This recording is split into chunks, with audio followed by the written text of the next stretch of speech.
Hi, everyone, and good morning. Dr. June, good morning. Good morning, Dr. Anna. Hi, welcome, everyone. And I would like to the Young Doctors Career Conference and Job Expo Year 2.0. Our first speaker is going to be none other than our keynote address will be given by Dr. Gerardo Gap Legaspi. Um, who is the medical director of the University of the Philippines, Philippine General Hospital. I am very proud and it's a huge honor for us to hear the keynote address by Dr. Gerardo Gap Legaspi. Dr. Gap, kumusta po kayo and good morning? Good morning. Good morning. Am I in? Okay. Yes, opo. Good morning. Okay na.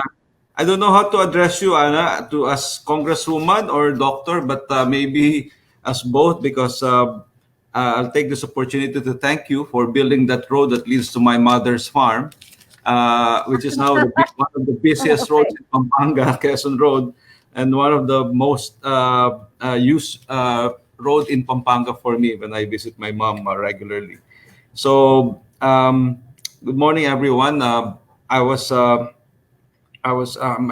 honored to be invited to this conference of young doctors, and when I was given the task of talking about being destined to be heroes, I realized that it's really difficult to predict if you're all going to be heroes. But I think no one among us starts our career saying that one day I'll be a hero. Heroes are actually afterthoughts. They are products of a summation of actions, of words, of perception, and maybe even sometimes marketing. To say the least, being one is unintentional. Maybe a soldier risks his life for another one without meaning to, but at the moment it was what was called for. And that is why that makes it puts it it places the hero in a special heart in other people's in a special place in other people's hearts. So they are selfless at that moment that they did the action, and not for themselves but for others. I think we all have our own heroes. I have my heroes in my family, in neurosurgery, in the hospital. Almost every aspect of our lives, we have heroes who, as the dictionary defines it, is a person who is advised, who is admired or idolized for courage, outstanding achievement, and noble qualities. But I think, as I said, the center point, the pivotal point of someone being a hero is actually the action. And the actions that we have taken in our lives makes us all, as Dr. Ano Bundok has said, that makes us all potentially heroes because we all know that as trainees and as students, we have treaded the dangerous path of decision making on what to do with our lives, days of selfless devotion to work, and of course the daily well-meaning acts that we do for our patients. We did this either intentionally or unintentionally, consciously or subconsciously, because our lives somehow brought us to that point of our education and training. Our mentors have influenced us to be what we were or what we are now at this point in our lives. We are exactly where I believe all of us this morning, we are exactly where we were meant to be. Maybe it's difficult to, for some of us, it might be a difficult time in this decision making in your lives because even if I say we were exactly where you are exactly where we were meant to be, again, it might be easy for me to say that in retrospect, having gone at least maybe 30 years ahead of most of you. But as I look back to how we got to where we are now, um, I realized that as we went through life, we, uh, I said maybe most of the time subconsciously, the influences that we've had in life, in our journey, made us do the things that we did, um, landing us where we are now. And I look back to the words of Sir William Osler, one of the most prominent internists in the turn of the century, was both prominent in America and in England. And his words are true, were true then, and even more true now. With this in this point in our lives when we have to make decisions. I think the in one of his writings in Equanimitas, a book Equanimitas, he described a good medical student or a good trainee, and he stated that the very first step towards success in any occupation, in our case in medicine, is to become interested in it. And I think this interest in medicine is what brought us to that application and that interview when we were in entering med school, asking us, why did you want to be a doctor? It's funny. We probably have the same answer um, at the start.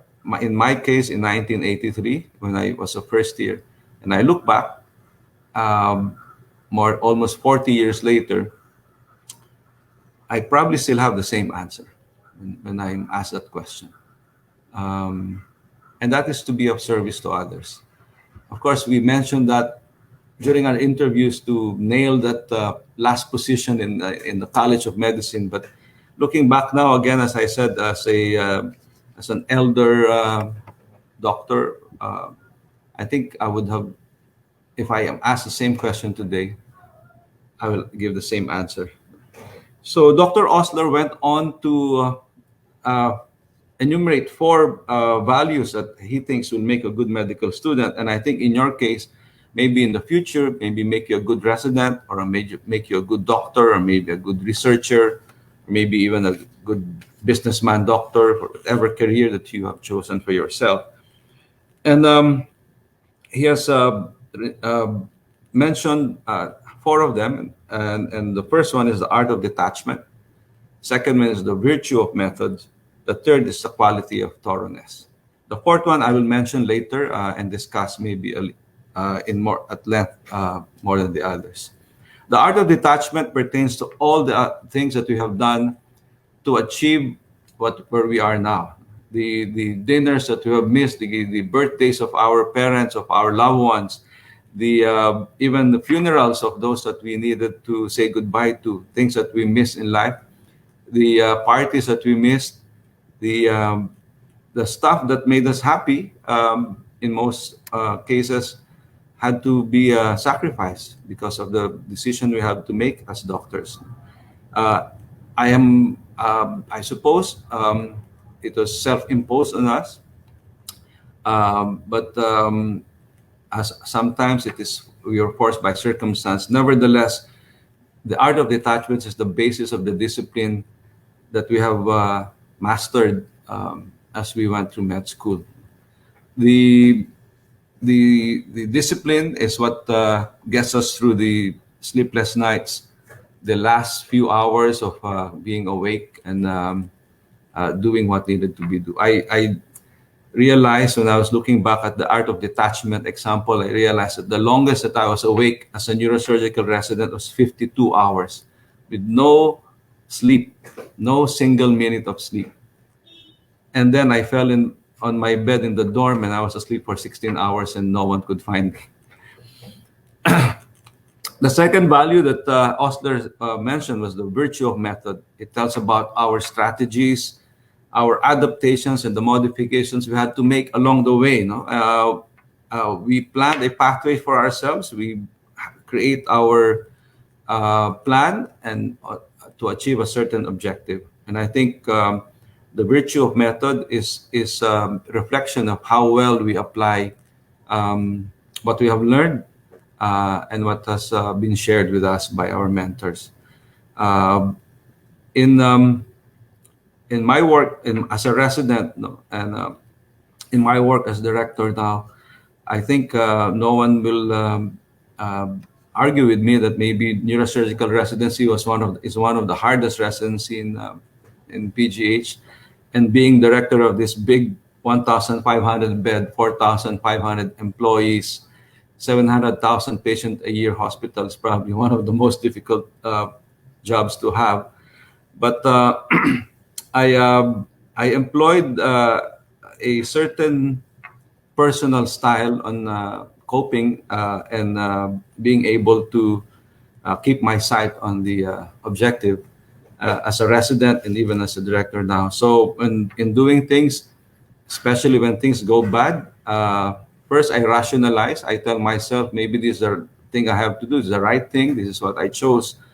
And then I feel if that doesn't work and I'm still crumbling in my desperation, I start to philosophize and I tell myself this is a destiny that was sent, as I was put in, and I have to make uh, to be good at it, to be able to fulfill that destiny, or maybe that uh, responsibility that was put on my shoulders.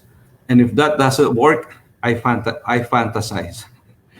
So you know that PGH has deteriorated in the last few decades, and we are trying our best to regain the pristine beauty that it had. That's shown here at my behind me, the 1939 painting of PGH. So I fantasize one day that PGH should go back to its pristine beauty, not only in its methods but also in its appearance. So if I close my eyes, I can exactly see how it will look like 5 years from now when all the construction is done. And the third value of work that Osler uh, uh, mentioned was the quality of thoroughness. Of course, the quality of thoroughness is a reflection of the standards we have set for ourselves. We have set for our lives, and should be and we should all agree that there's a minimum competence, there's a minimum standard that we all adhere to, because this makes patient care safe. This makes our patients recover better, and it is the daily grind of making sure that we stick to the methods that we have uh, set for ourselves as a strategy to achieve this. Um, the standard of excellence is the product of our quality of thoroughness.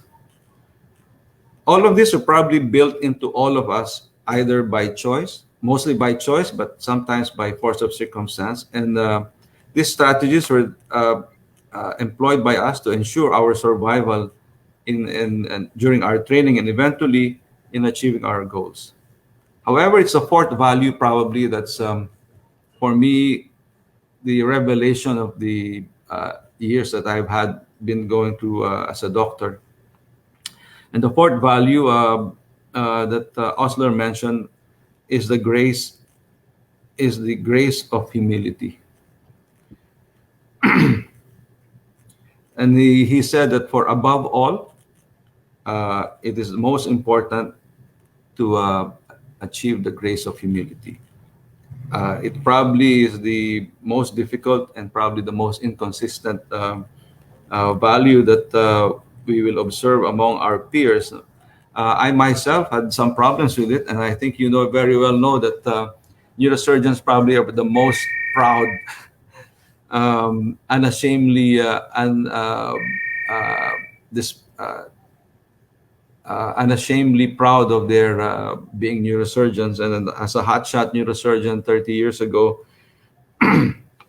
I considered myself to be on the top of the pyramid. And when I'm asked about uh, how it was to be a neurosurgeon, I remember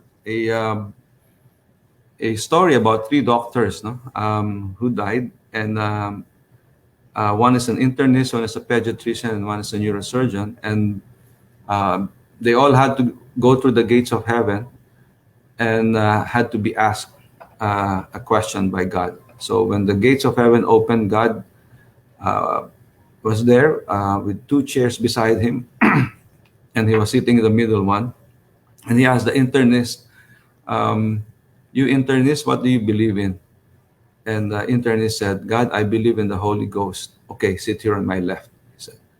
And then he asked the pediatrician, "You pediatrician, what do you believe in?" The pediatrician said, "God, I believe in the Holy Son." "Okay, sit here on my left." So it was the neurosurgeon's turn, and God asked him, "You neurosurgeon, what do you believe in?"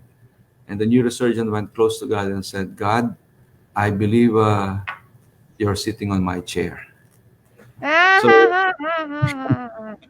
So that's Sorry, how. natawa ako, Dr. Gab.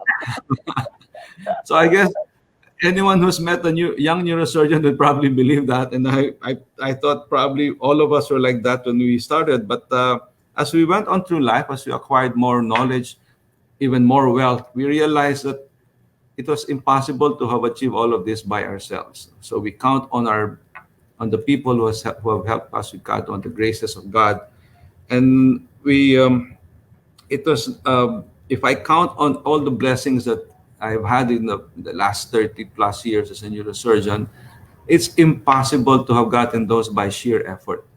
Impossible for me to do that. And I think, as I said, the uh, the summation of things that happen in my life is the product of everything that was meant to be for me, my destiny.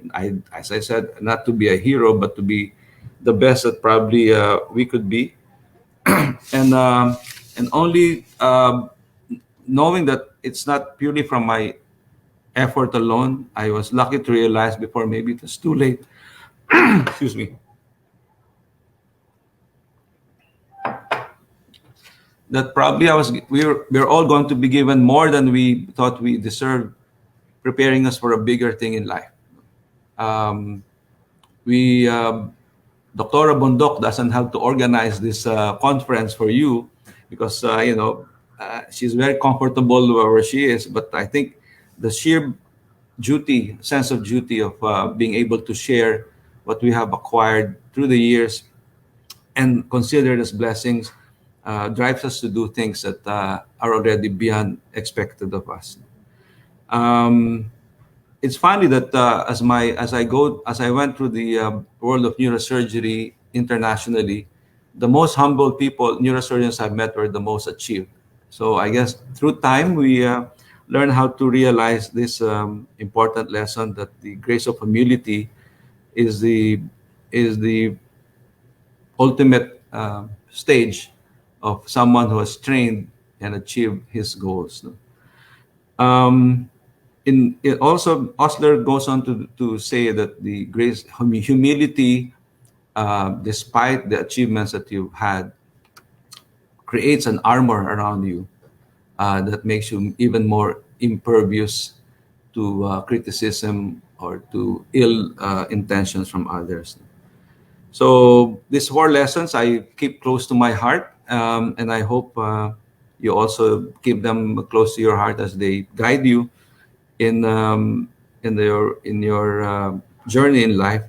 And as we walk the different paths in life, we eventually will have to get to a crossroad where we have to make a decision. I guess that is one of yours. I don't know. Maybe a lot of you were too young. There's this movie when Ralph Macchio of Cobra Kai. Ralph Macchio was the Karate Kid. Well, they had a very serious movie in the 90s called Crossroads, where he was a guitarist being mentored by a master guitar, guitarist. And in in that movie, my take away message was that in the crossroads of your life, you follow your heart. So I have had those crossroads, and one of the crossroads is where to base myself in, having gained the expertise that I've had, and that crossroad led me to PGH. Um, Contrary to a lot of senior neurosurgeons who wanted me to concentrate in private practice. But it led me to PGH because when I was thinking of that decision, when I was trying to make the decision, I followed my heart. It led me to a place where my personal and professional needs were met. And I think, as I said, 30 years hence, I think I've made the right decision, not knowing that I'll one day be director of the biggest hospital in the country. Um, when I was in when I had the opportunity to be a visiting lecturer in Brigham and Women's in Harvard in Boston in 2004, I was there was a line, there was a sign on the wall of the Peter Bent Brigham Hospital, the older of the two hospitals, that said a quotation from that uh, got a quotation from Shirley Chisholm, and it said, "Service is the rent we pay for room on this earth." And I think I personally I made that as the center of everything that I do now. Either service personally to patients, personally to the system, or to the hospital, or maybe even to the country. But I think if you take that to heart, you can never go wrong, because it is what really separates um, a successful doctor, not necessarily a wealthy doctor, um, from those that are not probably sure of what they're doing in life. But whatever decision you make, I think you always reflect back on why you became a doctor, and you'd be surprised that those decisions are made not only from the mind, from the heart, but most especially also from gut feel. No? As we learn it in being doctors, that a huge part of our decision making is gut feel, and this is instinct that we have built on through the years of acquiring knowledge and experience. So for me, the rest is history. After that, um, I became an attending doctor here, and in 2009, I was complaining to the previous director, Dr. Jose Gonzalez, about the sorry state of our emergency room, and patients not having enough attention and medications and service. And he challenged me to correct this by joining the administration, and he made me pay hospital director or chairman. And I don't know why I agreed, but I thought deep in my mind that if I took the job, that I could make it earn more. The 400 bed private hospital of PGH in versus the 1,100 charity beds. If I make it earn more, then maybe we'll have enough money to um, give more to our charity patients here in PGH. And not knowing that a few years after that, in 2016, I'll be the director after him. And that's where it led us to the point where we are now. I'm now in my fifth year as a director of the Philippine General Hospital. And I think, as I said earlier, I am exactly where I was meant to be. Um, Although the last few months are probably the most difficult of all of my whole life, probably not only the last few years, but my whole life. And it is the difficulty lies not in the fact that you continue running a hospital, but it is the decision, I think, to put forth the lives or the wellness of more than 4,000 employees in the hospital. uh, in the PGH being a COVID referral center was a difficult decision to do. But as I said, if the task is clear, if the strategy, if the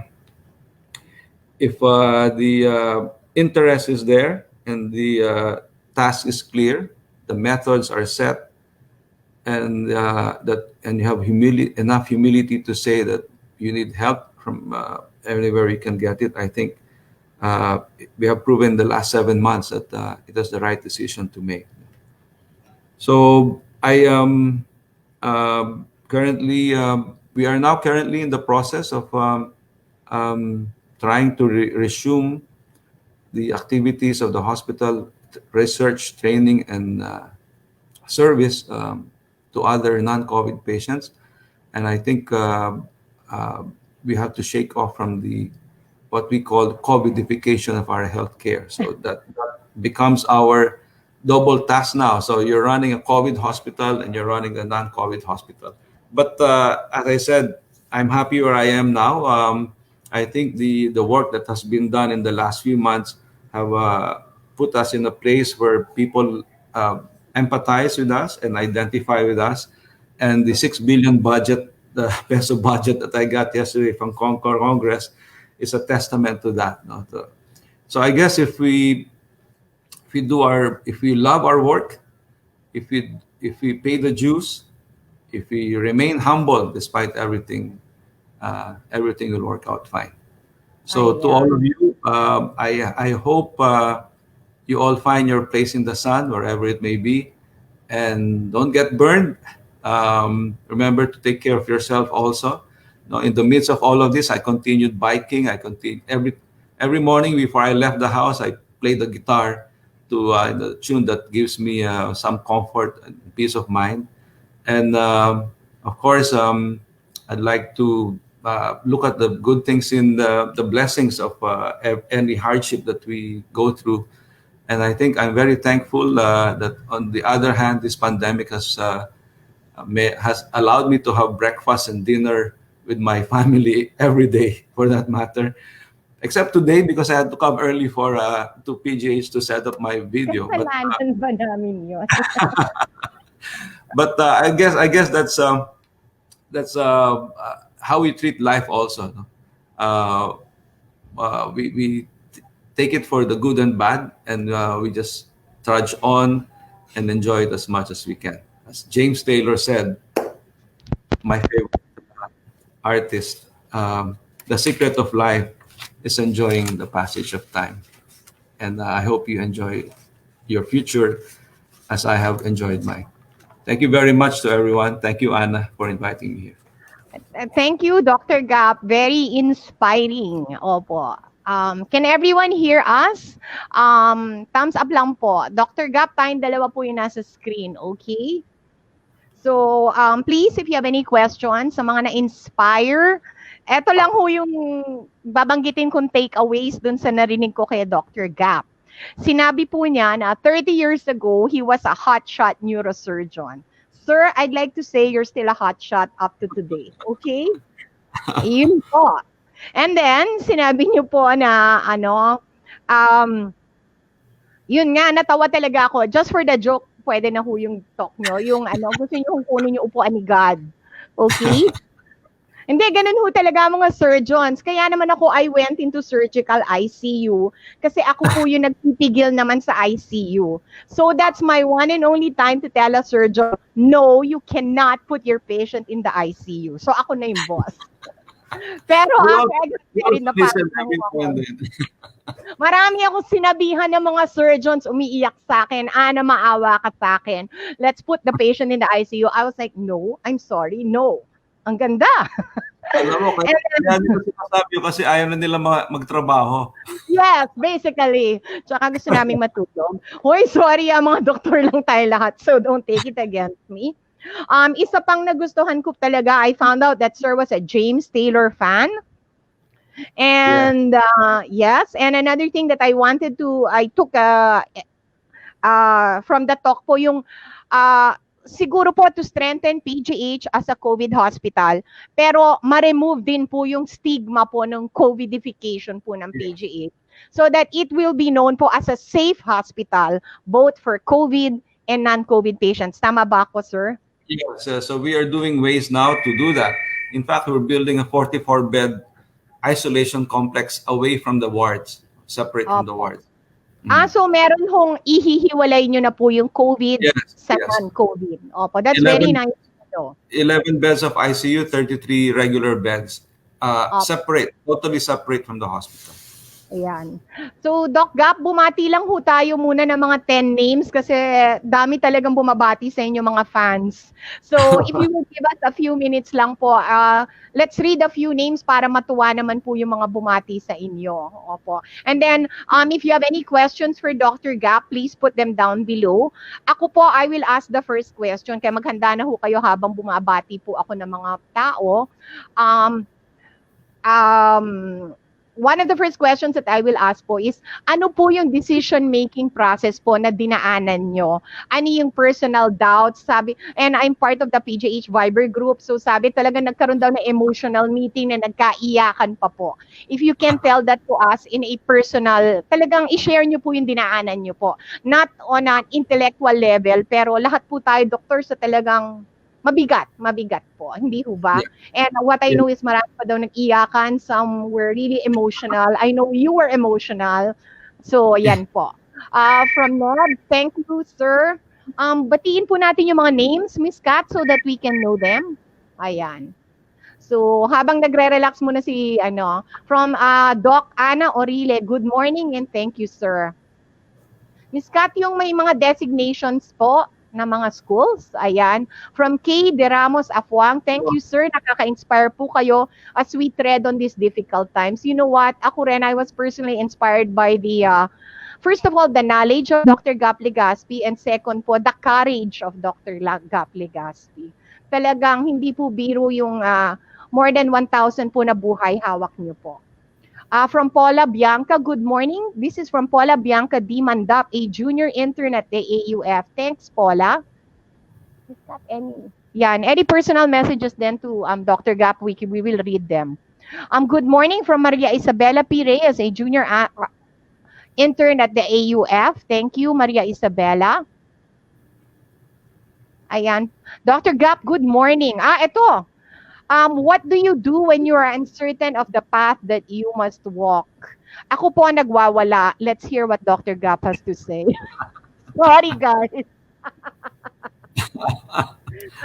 I terrorized my husband. So, siguro mas maganda po yung sagot ni Dr. Gap. Sige po, Dr. Gap. No, I guess you have in life you have learned how to pick a few brains and a few persons' opinions, and I ask them. I ask people important to me on those decisions, and one such decision, as I said, is uh,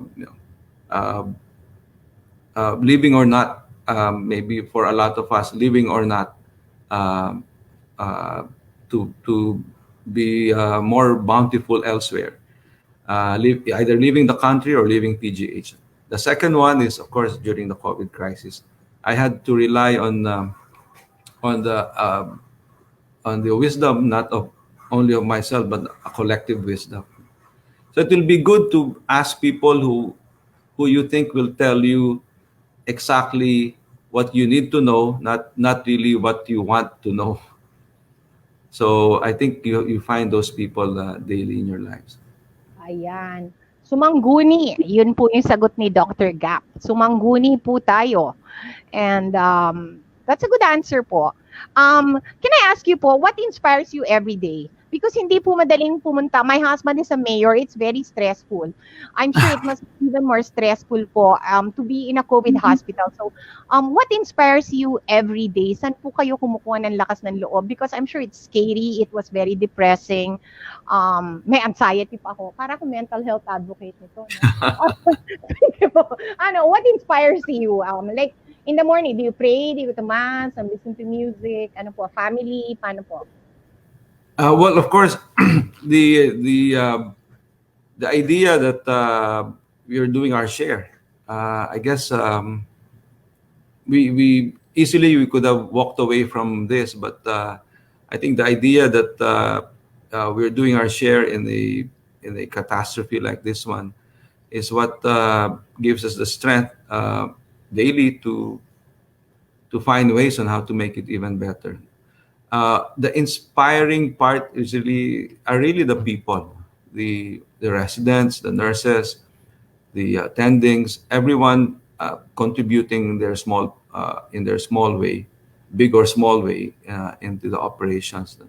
I actually regularly, I mean, not regularly, but at a certain interval, I don PPEs to check how it is exactly to be inside the ward, to see if there are things that we are able to improve even better. So, and it is, I think, in knowing them, were they in their place of work, in the COVID wards or in the COVID ICU, and knowing how they endure the work that they have to is the one that inspires me. Of Doc course, Gab, some opo. James Taylor song also does that for me every Anong morning. favorite, gusto niyo ba i-share yung favorite song niyo po or lahat yon? The secret of life. Ayan naman. Secret of life is enjoying the passage of time. Anyone can do it.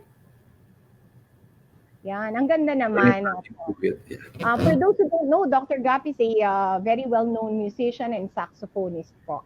Dr. Gap, medyo nag-short time, but please share with us yung meeting. Yung paano sinabi sa inyo ni President, ano, tinawagan ka, tinext ka, sinong nag-text? Si si Secretary Duque, si President Duterte, si Bongo, si Alan Peters, si Lord, hindi ko alam. Okay. What happened? Like, did you get a text message? Did you get a phone call? Pumunta ka dito na Malacanang o wala ka ng budget? Paano po ba? No, no, no. Of course. I Or think do as you an have a bad feeling na, oh my God, kami nang next? Ayan. yeah, I think as an administrator, it is Meron our bang sikreto sa'yo, Doc Gap, malapit na kayo, ganon? Kasi maraming text pag sa Malacanang that place is leaking like anything.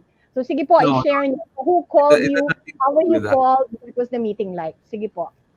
So it was I think any administrator's job is to guide the agency to where he thinks, of course, it will be most effective and of course most safe. No? So if you early and middle of March when the COVID numbers were starting to rise, you we heard about how the private hospitals are getting overwhelmed, and this was because of the COVID being brought in by people who traveled, and these are well-to-do patients probably. That's why they ended up in the private hospital. Surprisingly, talking to other DOH hospitals, walang masyadong COVID sa charity.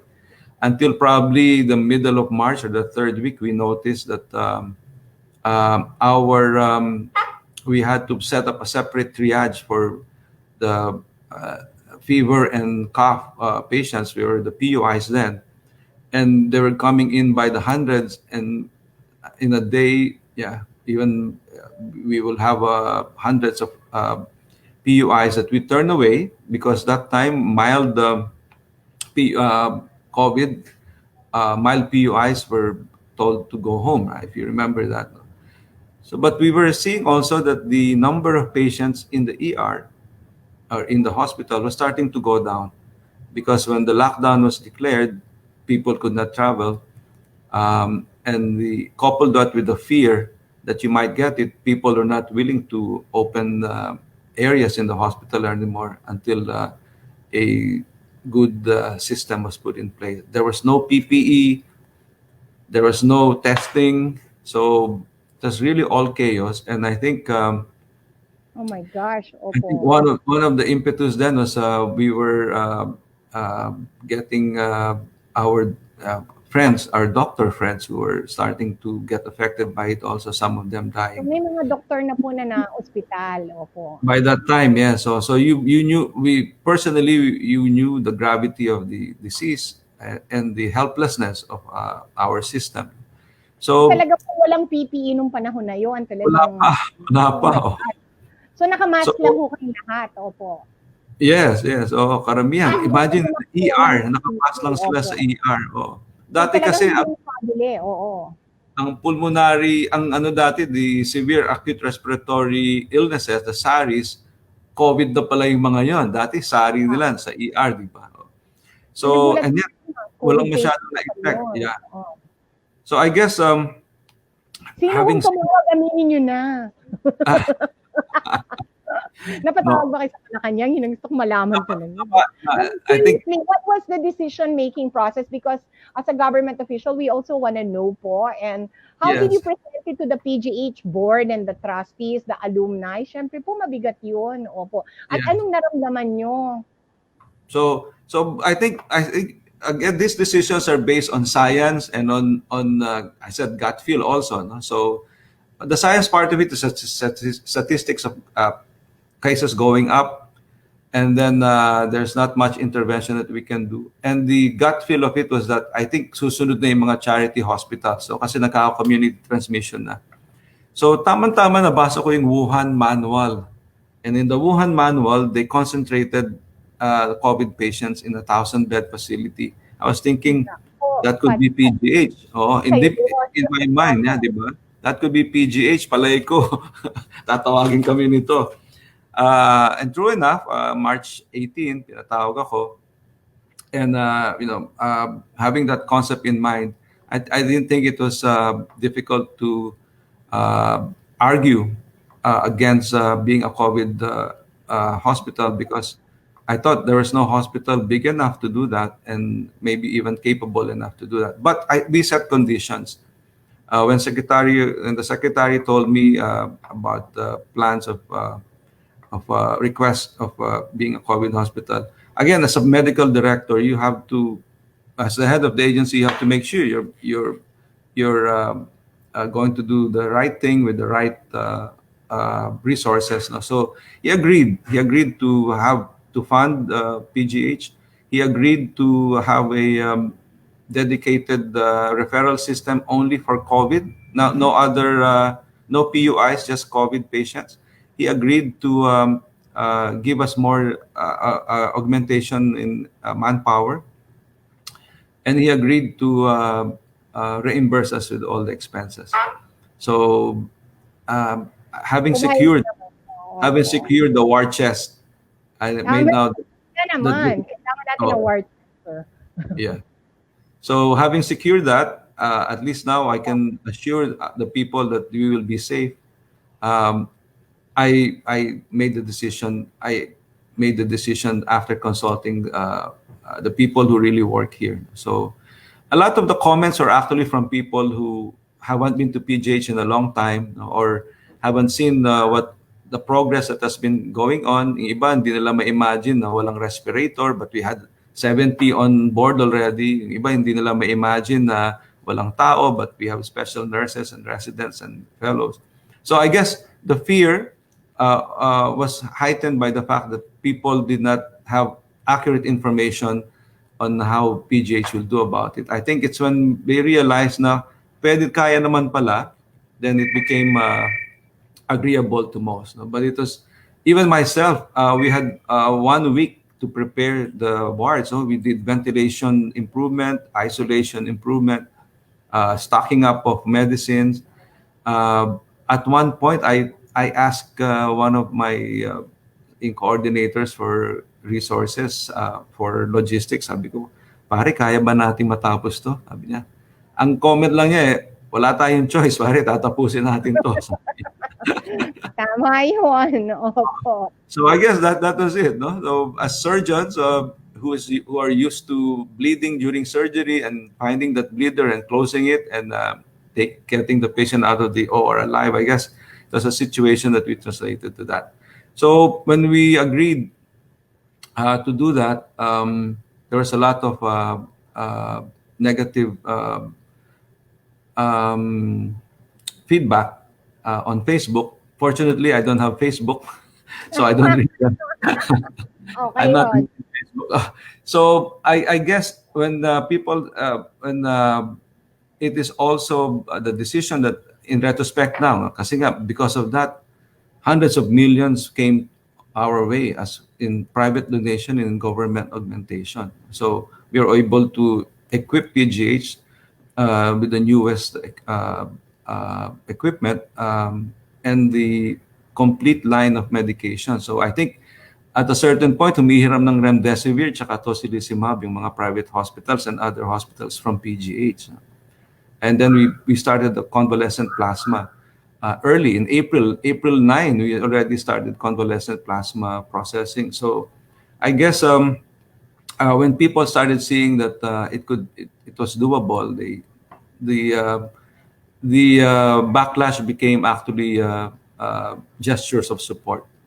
And I think it is just proving to people that they are better than they think they are, and making them and giving them the resources to do it. I think that's what makes for a successful operation. So So Ayun. yun ang kwento. Walang sapilitan, pero may negotiations.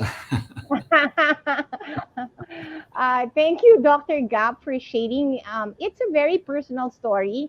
And we are all, buong Pilipinas po, not only doctors, but buong Pilipinas are grateful to your leadership and to the Philippine General Hospital for stepping up po during probably one of the most difficult times po in Philippine history. So we are inspired po by your talk. Thank you so much for joining us po. Um, Sana po ma-inspire po yung makinig sa inyo and that being a doctor is a noble profession po. And it is one way to serve the Philippines po and of course yung nasa taas. So Dr. Gap and the Philippine General Hospital, I'm so proud of all of you. Naiyak po ako talaga nung nangyari yon.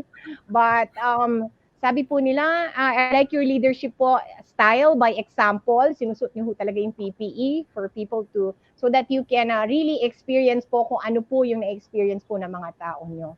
And for that po, we commend you. Mabuhay po kayo, Dr. Gap, and mabuhay po ang Philippine General Hospital. Maraming salamat po. Thank you very much and good luck to everyone on your career choices. Thank you. Thank you, Anna. Salamat po. Okay, take care po.